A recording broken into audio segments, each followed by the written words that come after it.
All right, I got cut off. So we going back in. We still trying to finish up the video for Sir Sidney Poitier, first African Bahamian American who won an Oscar in 1964.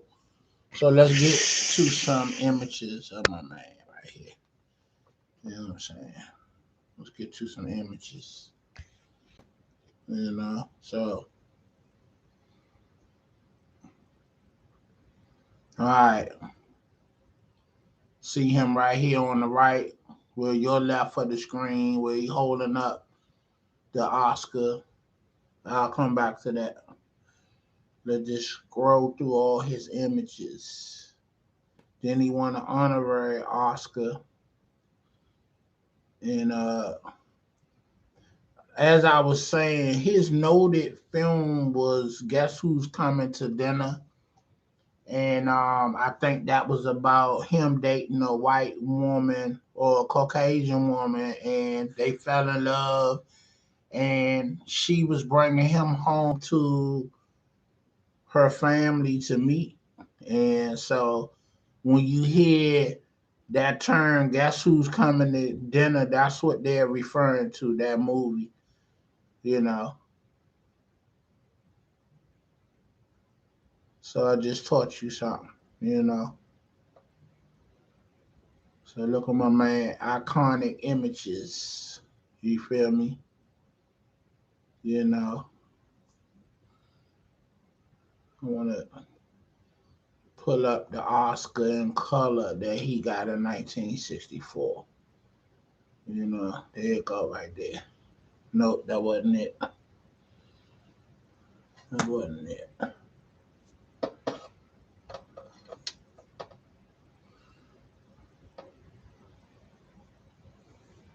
Nope. All right, you're gonna make this hard. Okay. All right, let me go back. Let's go back.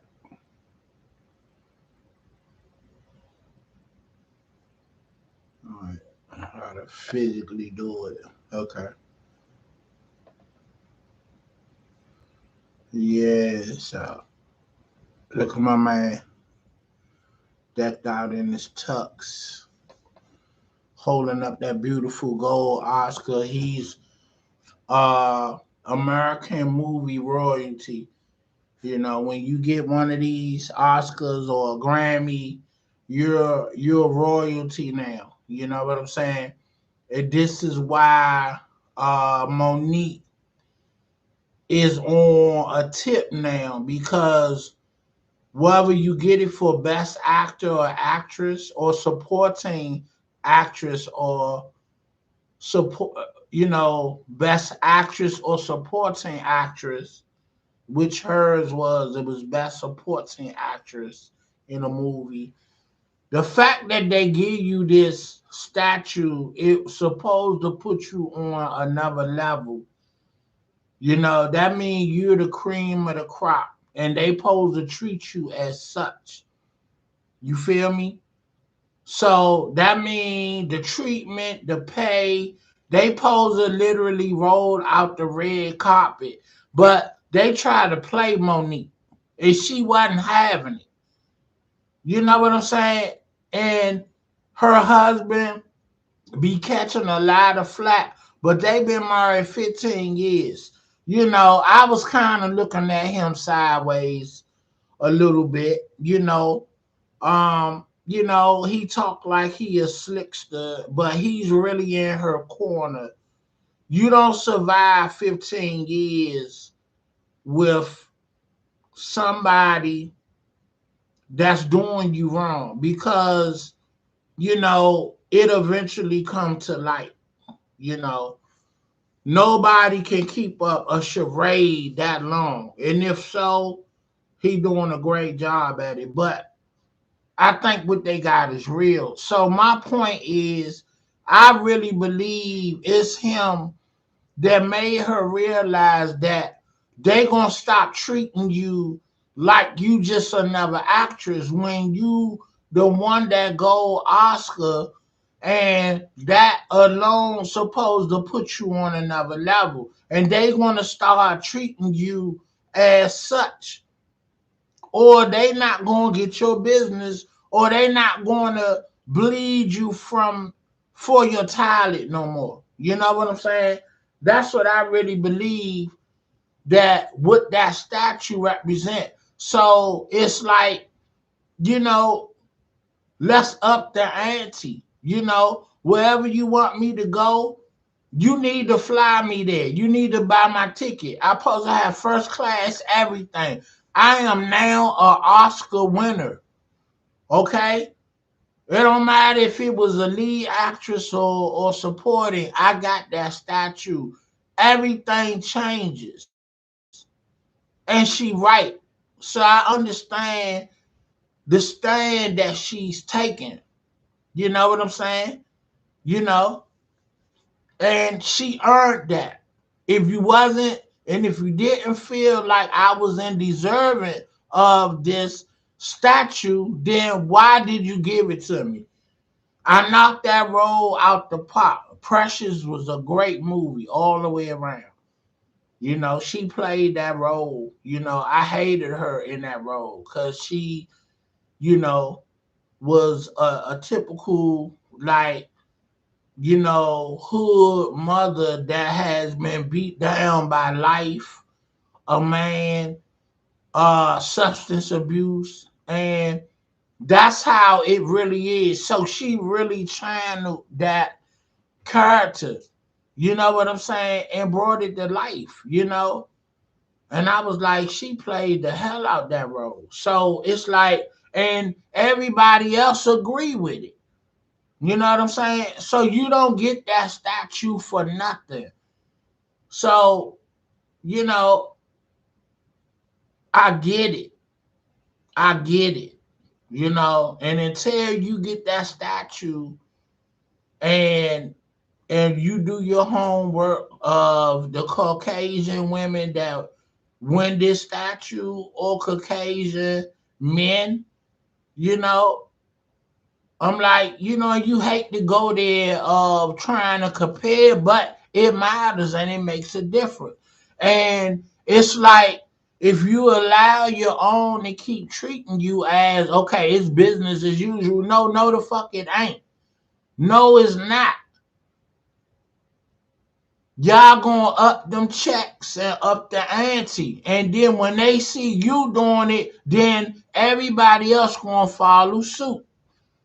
But if I let y'all get away with it, then everybody else think they ain't gotta pay me. You know, Monique been grinding in the industry for almost 20 years now. You know, successful TV shows. When she won the Oscar, she had her own late night show, which was a success. But when the beef got started with her and Oprah and Lee Daniels and I guess Tyler Perry, because they a crew, they shut her down. You know, they started making the calls, or, you know, saying, you know, she thinks she full of herself now.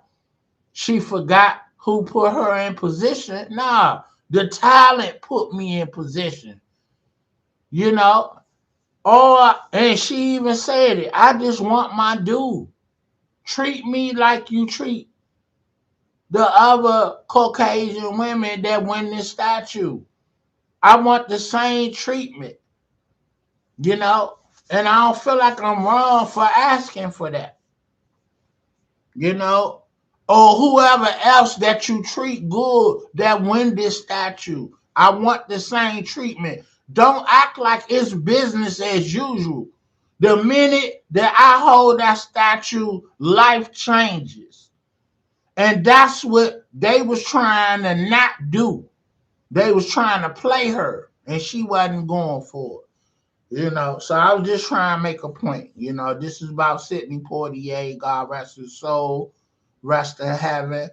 And really, I've been watching To Kill a Mockingbird. That was like the first movie that I really recognized him in, because they used to play uh uh uh that movie, like, I want to say around Black History Month, or the time that they play Roots every year. Back in the day, Roots used to come on a certain time of the year, and that movie To Kill a Mockingbird was a fixture in that timeline of when they show black movies and stuff. And me and my grandmother, I used to watch that show with my grandmother, that movie, and we'll watch it like we never seen it before. My grandmother, I became a movie buff from her because she was my babysitter. So all her shows that she watched, I was right there with her. I was her sidekick. You know what I'm saying? Like my mother, my son was her sidekick, watching all the shows and stuff. So that's how we become movie buffs and stuff, because that's what she was into, all her game shows and stuff like that. So that's how I get up on all the old movies, and that's not black, because we watched everything, you know, and but I think in the 80s, the Heat of the Night reboot was my man that played in Ragtime, but Heat of the Night was a 1960 movie or series. I don't know if it was a movie first or what, but Sidney Poitier was the star, the black actor in that